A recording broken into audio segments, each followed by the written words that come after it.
Le problème de Google Analytics, c'est quoi? En fait, c'est ça. C'est-à-dire qu'à peine arrivé sur l'interface, j'ai déjà l'impression d'avoir plein de nouveaux poils blancs partout sur le visage, sur la barbe, dans les cheveux, et j'ai l'impression d'avoir perdu 6 mois d'espérance de vie. C'est-à-dire que c'est vraiment une interface qui est compliquée, et c'est comme tout, ça s'apprend, mais même si ça s'apprend, on n'a pas envie d'apprendre. C'est-à-dire qu'on arrive dans l'interface de Google Analytics, et on ne sait vraiment plus où donner de la tête, on ne sait pas où regarder, on ne sait pas par où commencer. Bref, c'est vraiment un outil destiné aux professionnels du data marketing. Et même si les bases devraient s'acquérir assez vite, le fait est que l'outil et l'interface sont vraiment très oppressants.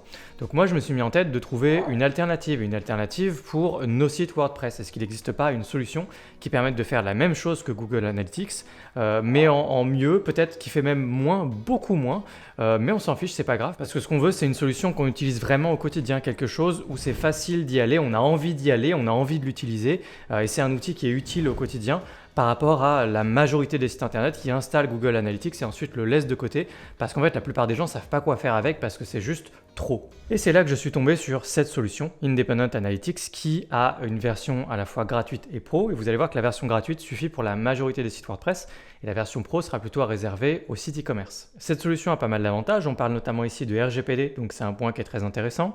Sachez également qu'il n'utilise pas de cookies, et ça veut dire quoi? Ça veut dire que si jamais il n'y a que Independent Analytics qui justifie que vous deviez avoir un bandeau de cookies sur votre site, eh bien vous pourriez vous passer légalement d'un bandeau de cookies. Il n'y en a pas besoin pour Independent Analytics. Toutes vos données sont hébergées localement et c'est une solution qui est simple d'utilisation, qui est faite pour des sites WordPress, qui est facile, claire à utiliser. Et moi, quand je l'ai installé, j'ai eu l'avantage d'avoir ces informations, ces données directement dans mon site WordPress. Ça veut dire que tous les jours, je passe devant très facilement, très rapidement.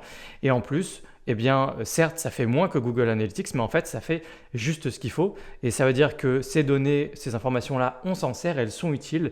Et ça veut dire que ça a plus de valeur finalement que Google Analytics pour vous au quotidien si vous l'utilisez. Alors évidemment, si vous êtes un professionnel de Google Analytics, ne vous en passez pas. Mais pour les autres, pour tous les autres, et en fait pour la majorité, eh bien, il existe Independent Analytics. Le pricing, il est juste ici. Comme je vous l'ai dit, il y a une version gratuite et une version pro. Il y a même un plan lifetime pour tout vous dire. Donc, vous pouvez retrouver tout ça directement sur independentwp.com. Et moi, ce que je vais faire, c'est que je vais vous montrer dans les grandes lignes comment fonctionne cette extension. Vous allez voir que c'est très simple d'utilisation et peut-être que vous allez l'installer désormais sur 100% de vos sites WordPress. Juste avant, si vous n'êtes pas déjà abonné à cette chaîne, eh bien pensez à vous abonner. Il y a plein de tutoriels, de cours, même des fois des formations entières de plusieurs heures entièrement gratuites sur YouTube directement. Et pour ne pas rater les prochaines vidéos, eh bien pensez à vous abonner. Vous aurez également comme ça plus de suggestions, des anciennes vidéos au catalogue. Bref, vous progresserez davantage sur WordPress. La version gratuite s'installe simplement en faisant une petite recherche. Vous tapez Independent et vous allez la trouver directement ici. Vous pouvez l'installer et l'activer. Si vous passez par la version pro, vous pouvez directement installer simplement la version pro. Ensuite, on se retrouve dans ces rapports-là. Donc je l'ai installé il y a seulement quelques jours, donc j'ai pas encore les données complètes, j'ai pas un graphique qui est absolument complet et détaillé ici, mais vous voyez dans les grandes lignes comment ça fonctionne. On se retrouve avec une interface comme Google Analytics avec des données sur votre site web. C'est quelque chose de très important à mettre en place parce que ça a énormément de valeur pour vous d'avoir ces données-là et de les accumuler dans le temps parce que c'est source d'information, source de savoir pour vous, pour vos projets entreprises, quoi que vous fassiez avec votre site. Et même si vous n'utilisez pas ces données aujourd'hui, vous utiliserez peut-être dans 3 mois, dans 6 mois ou dans 1 an. Peut-être même si vous revendez votre activité, ça a énormément de valeur parce que les gens, ils veulent ces données-là, ces informations-là pour eux les utiliser. Vous pouvez apprendre énormément, vous pouvez gagner plus, vous pouvez améliorer votre SEO, vous pouvez faire tellement de choses à partir de ces données que c'est important de mettre une solution en place sur tous les sites par défaut, tout le temps, quel que soit votre projet, à 99% du temps. Donc si ce n'est pas Google Analytics, eh bien ça pourrait être par exemple cette solution-là en version gratuite pour tous les sites vitrines basiques. Eh bien cette solution est absolument parfaite. Donc en cliquant sur temps réel juste ici, vous avez la possibilité de voir votre trafic en temps réel, comme sur Google Analytics. Et sinon, vous avez ici tout un système de rapports. Donc le système est principalement centré autour de rapports et vous avez l'ensemble des rapports pour vos pages. Page au sens le plus vierge du terme, c'est-à-dire qu'ensuite à l'intérieur vous avez toutes les déclinaisons que vous voulez, vous pouvez créer tous les rapports que vous voulez autour, là par exemple il y a par défaut les articles de blog, les landing pages, c'est-à-dire quand les gens arrivent, où est-ce que les gens arrivent par défaut le plus, page d'atterrissage en français, page à la croissance la plus rapide aujourd'hui, et puis vous pouvez créer plein d'autres rapports. Donc si vous avez d'autres types de publications sur votre site, toutes sortes de CPTs pour n'importe quel type de site, vous pouvez les faire afficher ici et avoir pour n'importe quel CPT, type de publication, vos propres rapports. Ensuite, une fois que vous êtes à l'intérieur d'un rapport, donc là par défaut, vous voyez que je suis juste dans page, ce qui affiche littéralement l'ensemble des pages de mon site, mais je peux ensuite aller juste spécifiquement sur articles de blog par exemple. Ça nous est arrivé il y a longtemps de faire quelques articles rapides pour tester des choses sur ce site, donc il y en a quelques-uns qui apparaissent là. Vous voyez notamment là, on voit ce que ça représente sur l'ensemble de mes visiteurs ici, sur quelques jours 2384, eh bien il y en a 251 par exemple qui viennent d'articles de blog. Donc là, on a une visibilité assez claire sur ce qui se passe. Visiteurs, vues, session, durée moyenne, etc.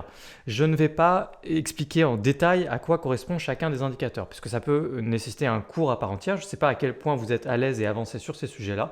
Je ne les ai jamais abordés sur la chaîne, mais les notions de session, vue par session, visiteur, taux de rebond, tout ça, il faut prendre le temps d'apprendre tout ça et je pourrais le faire. Peut-être que si vous me le dites en commentaire et qu'il y a suffisamment de monde intéressé, je pourrais peut-être faire quelque chose chez WP Origami. N'hésitez pas à me le dire en commentaire. Donc toutes les informations sont là. Taux de rebond, si je devais l'expliquer rapidement, c'est simplement les gens qui arrivent et qui repartent directement sans passer par une autre page. Et donc ils rebondissent. Vue par session, commande, là vous voyez le petit logo Shortcart. Pourquoi? Parce que Independent Analytics fonctionne parfaitement bien dans sa version pro du coup avec des solutions e-commerce. Donc ça va être Easy Digital Download, ça va être WooCommerce, ça va être Shortcart et je crois qu'il y en a une autre ou deux, je ne sais plus. Mais ce qui est magique, c'est que vous avez juste à installer le plugin Independent Analytics et c'est tout. Et il y a quelques réglages dans le volet réglages, mais grosso modo, ça fonctionne, ça capture automatiquement toutes les ventes qui ont lieu sur votre site et ça les attribue automatiquement. Donc par attribuer, je veux dire par là que vous allez tout de suite savoir d'où viennent vos ventes. Est-ce que vos ventes viennent des réseaux sociaux? Est-ce qu'elles viennent de votre trafic en SEO, de votre blog? Est-ce qu'elles viennent si vous faites de la publicité? Peu importe. Vous aurez tout ça affiché de manière claire à travers vos rapports. Donc toutes les informations par défaut ici. Ensuite, vous avez un graphique avec deux dimensions possibles. Donc vous pouvez afficher au fur et à mesure, par exemple, le plus intéressant, c'est l'évolution de vos visiteurs évidemment. Donc là, on peut voir à partir de quand j'ai installé la solution et puis le nombre de vues juste ici. Et puis ensuite, quand on descend, eh bien, on a l'ensemble des pages, articles de blog. Là, je suis en l'occurrence dans les articles de blog, donc ça va afficher des articles. Et je vais pouvoir cliquer sur permuter les colonnes, ce qui va me donner absolument tous les indicateurs que je veux afficher ou ne pas afficher. Donc là, vous voyez que j'ai un certain nombre d'infos de cocher. Et c'est tout ce qui apparaît juste ici, visiteurs, vues, etc. Donc là, je vois le taux de rebond pour telle ou telle page, je vois les gens qui arrivent et qui ont tendance à rester le plus. Enfin voilà, je peux voir plein de choses et je peux trier automatiquement. Si je veux automatiquement trier par taux de rebond, je peux trier par taux de rebond et voir la page sur laquelle les gens arrivent le plus sans rebondir. C'est-à-dire qu'ils cliquent quelque part sur ma page et ils continuent ailleurs. Et ils ne font pas que repartir. Donc ça peut être très intéressant. Vous pouvez juste trier en fonction de taux de rebond, vue, visiteur, afficher ou ne pas afficher les différents indicateurs que vous voulez et fouiller à l'intérieur de vos données pour trouver des informations très intéressantes, voire même capitales pour faire progresser votre activité, votre SEO, votre chiffre d'affaires, peu importe l'activité que vous faites. Donc une fois que vous avez fait le tour un peu de ces informations-là, vous voyez que là, on est dans les articles de blog. À tout moment, vous pouvez cliquer sur plus et créer un nouveau rapport pour le type de publication que vous voulez. Donc pas forcément le blog ou les landing pages ou les pages ici en général. Vous pouvez cliquer sur plus, créer un nouveau rapport et cibler par exemple un CPT, comme je vous disais, un type de publication qui est propre à votre site. Si vous voulez faire ça, vous avez juste à aller ici dans les filtres. Déjà par défaut, vous pouvez changer 7 derniers jours, 30 derniers jours, année en cours, etc., etc. Ensuite, quand vous allez dans les filtres, vous pouvez cliquer sur inclure ou exclure et ensuite choisir une information. Donc par exemple, type de page, ce que je vous disais, il y a plein d'autres choses, mais allons par exemple simplement sur le type de page, et ensuite vous avez tous les CPTs. Donc moi, c'est des choses qui sont ajoutées par mes extensions là, mais il peut y avoir d'autres choses à vous. Et donc vous pouvez sélectionner n'importe quel CPT, truc de formation, page, etc. Je ne vais pas laisser formation pour mon exemple, même des 404. Ok, on va rester sur page, on s'en fiche. Donc une fois que vous avez fait vos conditions, vous pouvez ajouter plusieurs conditions et les accumuler. Ensuite, vous cliquez sur appliquer. Elles seront visibles ici. Et donc là, il faut enregistrer ce rapport-là. Si vous voulez l'enregistrer, là, c'est le rapport que j'ai créé par défaut. New Report. Donc vous pouvez lui donner un nom. Donc mon super rapport. Je l'enregistre, mettre à jour le titre. Et puis là, surtout, je clique sur enregistrer. Et comme ça, j'ai enregistré le fait que j'ai ce filtre-là en place. Cette plage de date en place avec le nom, etc. Et ensuite, il est juste ici mon rapport et donc je peux en créer autant que je veux et accumuler des rapports ici pour avoir une visibilité sur toutes les dimensions que je veux. Donc à vous de voir, à vous de creuser ce que vous voulez mettre en évidence à l'intérieur de vos rapports. Vous pouvez d'ailleurs, sur tous les rapports qui ont déjà été faits par défaut, vous êtes libre, totalement libre, de les modifier ou de les supprimer. Je peux cliquer sur n'importe lequel de ces rapports et modifier tout ce qui a été fait ici, ou même le renommer ou le supprimer, absolument tout ce que je peux faire dans mon rapport personnalisé ici, que je vous ai montré juste avant, je peux le faire sur les rapports qui étaient là avant. Donc vous avez une totale liberté à ce niveau-là. Vous avez aussi, c'est vrai qu'on l'a sous les yeux juste là, à permuter les statistiques, et là vous pouvez afficher les informations que vous voulez, c'est ce qui s'affiche juste ici en un coup d'œil très rapidement. Et donc là, si vous avez WooCommerce d'installer, vous aurez les indicateurs par rapport à WooCommerce, etc. Voilà, ça c'est pour toute la partie rapport ici au niveau des types de publications, pages, articles ou autres. Vous pouvez à tout moment télécharger un rapport, PDF, CSV ou autre. Ça vous permet peut-être de l'envoyer à vos clients par exemple si vous voulez travailler comme ça. Et puis sachez que dans la version pro, de mémoire, parce que je ne l'ai pas fait, vous pouvez automatiser l'envoi de vos rapports à une adresse email. Donc par exemple, automatiser l'envoi de certains rapports que vous créez avec certaines dimensions, certaines informations et vous envoyez tous les mois à une adresse email, celle de votre client par exemple. Ensuite, vous avez la même chose pour les référents ici, référeurs en anglais. Donc ça va constituer en savoir d'où vient votre trafic en fait. Donc là par exemple au niveau des moteurs de recherche, eh bien ici on va avoir de quel moteur de recherche viennent les gens, Google, Bing, Brave, Yahoo, Ecosia, etc. Donc ça vous permet d'avoir des infos intéressantes. Vous avez aussi trafic en provenance des réseaux sociaux. Donc là, on peut refaire tout ce que j'ai fait juste avant, c'est-à-dire changer les filtres, permuter les statistiques, changer les informations qui s'affichent ici. Vous pouvez rejouer à l'infini avec toutes les indications qu'on a ici, enfin toutes les données. Donc je ne vais pas vous le remontrer à chaque fois, je pense que vous avez saisi l'idée. Je vous montre juste maintenant dans les grandes lignes. Là, on voit qu'évidemment, YouTube, c'est une partie proéminente de mon travail pour le trafic qui vient sur ce site web, évidemment. On a d'ailleurs, à peu de choses près, jamais fait de SEO sur ce site-là directement, sur WP Origami, je veux dire.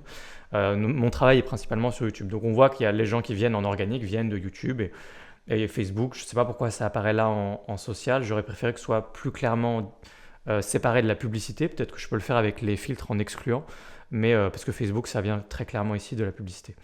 Puis sinon, Instagram, LinkedIn, voilà. Donc ça peut venir de Stories. Voilà, c'est des petites choses. Là, on voit que sur les 30 derniers jours, donc vous voyez que ça ne fait pas énormément de trafic non plus ici. Et enfin, là, on a quelques rapports par défaut ces derniers jours qui sont mis juste comme ça. Donc voilà, pourquoi pas. S'il y a un rapport qui ne vous est pas utile, vous pouvez simplement le supprimer. Et ici, donc géographique, vous avez les villes, pays. Il y a plein d'autres dimensions systématiquement. Là, par exemple, si on s'amuse à aller regarder les filtres qu'il y a ici, choisir une colonne, il y a continent, pays, sous-division, ville. Donc, il y a plein de choses par rapport à la dimension ici géographique. Là, si on revient dans référent et que je regarde un peu au niveau des filtres, là, c'est pareil, il y a plein d'autres choses recherchées. Donc, l'organique, réseaux sociaux, référent, pub, direct, avec des liens en direct. Donc, voilà, ça, c'est pour la partie référence. Ça, c'est pour la partie géographique. Et enfin, pareil, vous avez les navigateurs possibles. Donc là, on voit que la majorité de mes visiteurs viennent de Chrome, mais j'ai également pas mal de Safari. Et puis OS, c'est là où on peut aussi voir si vous avez plutôt du trafic mobile, PC. Moi, je sais que j'ai 60% et quelques de PC et le reste, c'est du mobile. Et puis enfin, il reste ici campagne et clic. Les deux dernières parties que vous voyez ici sont des parties qui concernent la version pro uniquement de Independent Analytics. Donc la partie campagne va vous permettre de créer des campagnes pour savoir exactement d'où vient votre trafic, d'où vient votre chiffre d'affaires. Moi, j'utilise essentiellement pour du e-commerce. C'est-à-dire que vous allez mettre en place ce qu'on appelle des UTM dans vos liens. Vous allez créer des liens spéciaux, les diffuser un peu partout sur vos réseaux sociaux et ces liens vont vous servir de tracking pour savoir exactement ensuite d'où vient votre chiffre. Donc moi, je l'ai utilisé pour la première fois il y a quelques jours. Ça m'a permis de voir la majorité de mon chiffre d'affaires vient de tel médium, tel réseau social, tel endroit, etc. Ça sert à ça et c'est un outil indispensable, c'est-à-dire qu'une fois qu'on y a goûté, on ne peut plus s'en passer. Ça devient essentiel d'avoir une visibilité sur d'où vient notre chiffre d'affaires et ça me paraît tellement simple d'utilisation que ce serait dommage de s'en passer. Il suffit de vous rendre dans le constructeur de campagne juste ici et en fait, vous pouvez construire votre URL spéciale à traquer. Donc, vous allez créer différentes dimensions. Vous allez dire, voilà, ça vient de telle source. Donc, par exemple, là, vous avez des exemples, Twitter. Là, le moyen, ils vous disent, voilà, si c'est Twitter, ce serait par exemple les réseaux sociaux en général. Vous remplissez les quelques informations ici. Essayez de standardiser les choses dans votre tête. Quand c'est réseaux sociaux, vous écrivez toujours réseaux sociaux de la même façon. Réseaux sociaux, publicité. email marketing par exemple, toutes ces choses-là. Et ensuite, vous utilisez le constructeur d'URL de campagne pour créer les différents liens de tracking que vous allez mettre un peu partout sur vos réseaux sociaux, peut-être à l'occasion d'une promotion. Et ensuite, ça vous permettra de voir exactement d'où vient votre CA. Votre CA de Surecart sera affiché et dispatché en fonction de l'endroit d'où viennent les gens. Donc par exemple réseaux sociaux, publicité, email marketing, etc. Une fois que vous créez votre URL de campagne ici, vous pouvez récupérer vos URL. C'est là que je les avais faites pour la dernière fois justement. Je peux copier mon URL et ensuite l'utiliser n'importe où. Donc on voit là typiquement que j'en avais fait une pour les posts YouTube, une pour Instagram, une pour mon canal Telegram, une via les descriptions YouTube et une pour mes newsletters, donc pour mes emails. Et ensuite, j'ai utilisé des liens différents à ces différents endroits, ce qui m'a permis d'avoir la visibilité que je vous exposais à l'instant. Donc là, je suis dans la dernière campagne que j'ai traquée ici. Et au niveau du rapport que j'ai créé, eh bien, j'ai fait inclure UTM campaign, inclure donc telle campagne ici, contient. Et j'ai pris ce mot-clé là, puisque c'est le mot-clé que j'ai utilisé quand j'ai utilisé mon constructeur de liens de campagne juste avant, et j'ai mis WordPress e-commerce parce que tout concernait en fait cette formation-là. On avait fait une offre éclair de quelques jours sur cette formation, et donc j'ai créé différents liens autour de cette formation-là. Donc là, j'ai juste à aller créer dans les filtres, inclure campagne contient ça, et ça m'a permis ici d'afficher uniquement les informations qui concernaient ma campagne promotionnelle autour de la formation WordPress e-commerce. Et donc, j'ai pu voir exactement d'où venaient les ventes pour ce site e-commerce. Enfin, la dernière partie des clics ici est également très intéressante. Ça vous permet de voir le nombre de clics que vous avez pour le type de contenu sur votre site. Donc, si vous avez des PDF, imaginons que vous hébergez des PDF en local, dans WP Content, etc., donc dans l'onglet Média de WordPress, vous les mettez dans des boutons à télécharger sur votre site. Que ce soit des PDF ou vous voyez là également des archives, eh bien vous aurez une visibilité claire ici sur le nombre de fois que les gens ont cliqué sur tel PDF ou telle archive sur votre site. Donc si c'est des choses qui sont disponibles publiquement sur certaines pages de votre site, vous pouvez avoir conscience de la popularité de certaines ressources que vous donnez en direct. Ce que je veux dire par donner en direct, c'est que si jamais vous donnez ces ressources en échange d'un mail, ce qu'on appelle couramment faire des lead magnets, vous pouvez voir automatiquement la popularité d'une ressource au nombre d'emails que vous collectez pour cette ressource-là, que les gens veulent télécharger. Mais si vous donnez la ressource en direct, vous n'avez pas de visibilité directe en fait sur est-ce que ce PDF est très populaire et beaucoup de gens viennent le télécharger. Vous en avez une visibilité directe, claire et précise avec Independent Analytics. Il suffit d'aller dans PDF ou Zip et vous aurez en fait tous les PDF ou les zips qu'il y a sur votre site et le nombre de fois que les gens sont venus récupérer ces ressources-là. Donc c'est hyper intéressant. Vous avez la même chose avec les mail to, c'est-à-dire si jamais il y a du mail to sur votre site et que les gens cliquent pour vous écrire, eh bien vous avez cette visibilité sur email ici, numéro de téléphone, c'est la même chose avec le tel 2 points. Voilà, donc toute cette visibilité sur les clics des éléments intéressants de votre site et vous pouvez cliquer sur plus pour créer d'autres rapports sur d'autres types de ressources que vous voudriez traquer sur votre site. Un point très rapide sur les réglages qui sont très très simples et c'est ça qui est tellement agréable. Vous avez ici quelques réglages, vous pouvez aller dans le menu réglages et puis vérifier tout ce que vous allez trouver. Il y a par exemple un mode sombre. Ici, moi j'ai personnellement coché suivre les comptes connectés. J'ai beaucoup de comptes connectés puisque c'est un espace pour des élèves, pour des formations. Vous avez la possibilité de désactiver les statistiques de la barre d'outils de l'admin. Vous allez me dire, mais qu'est-ce que c'est que ça? Eh bien, c'est ça, juste ici, vous avez le nombre de vues. Il suffit d'être sur n'importe quelle page et vous avez le nombre de vues. C'est le nombre de vues là en premier lieu d'abord de la journée, aujourd'hui. Et ensuite, vous avez derrière aussi une vue rapide sur le nombre de vues des 30 derniers jours ou depuis le début. Donc là, c'est depuis le début que j'ai installé l'extension, naturellement. Voilà, donc ça peut être un petit raccourci, une petite visibilité fort sympathique. Moi, personnellement, ça ne me dérange pas du tout. Je trouve que c'est au contraire une donnée intéressante, même si j'en ai pas forcément besoin, donc je ne l'ai pas désactivé. Vous pouvez le faire de votre côté. J'ai personnellement désactivé le widget du tableau de bord, donc ce qu'ils ont mis dans tableau de bord accueil.